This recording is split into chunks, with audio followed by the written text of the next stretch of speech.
application also has a mobile REST API, and if I want to create a DAST scan against the mobile REST API, I can select my application, select create scan, only this time I'm going to select API scan.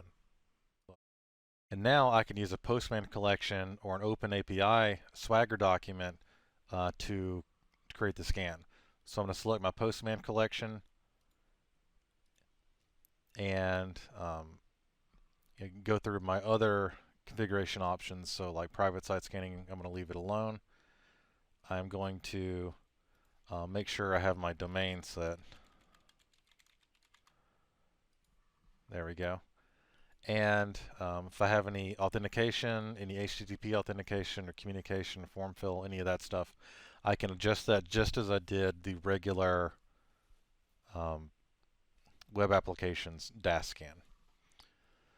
But I'm going to leave all this as a default. The only thing I may change is I may use the OWASP top 10 API test policy. Other than that, I'm going to go ahead and execute the scan.